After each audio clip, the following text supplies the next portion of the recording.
This fair has been going on since the early 1960s. It has been in this venue for about 25 years now. And we have fairs all over the United States, but this one draws the most international exhibitors from all over the world.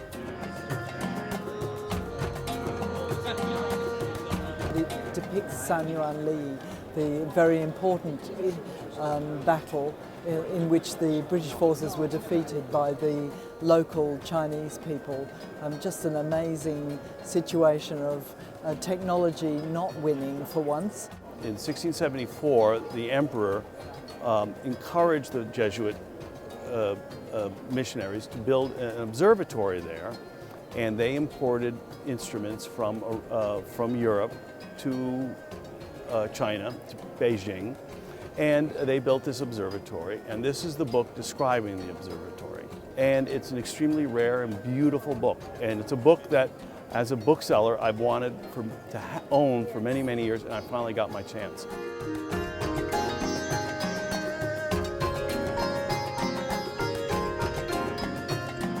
I can best sum it up by saying the absolute high point of this entire event was meeting this young man and his wife, because he is producing some of the most interesting, challenging, really extraordinarily well executed work I've seen in years.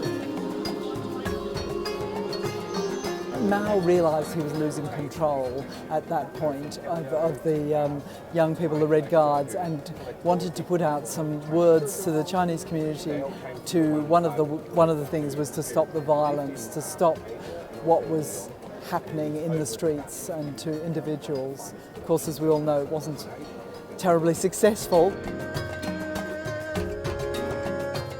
We have librarians who are looking to acquire for their institutional collections. There are also customers who are just collectors who want to add to their own personal collections. Up until the year 1897, it was the smallest printed book in the world. It has been the smallest printed book in the world for over 200 years. The show is now in its 57th year. I have actually managed it for about 28 years. It has something to do with the location, it has something to do with the history that this show has built over many years. You know, the best dealers from around the world come to this show and bring the best material that they have aggregated in the previous 12 months to it. How did you acquire it? To the extent you feel comfortable? I bought it from a private collector in Paris. Okay. And if you don't mind sharing, what's the price on it?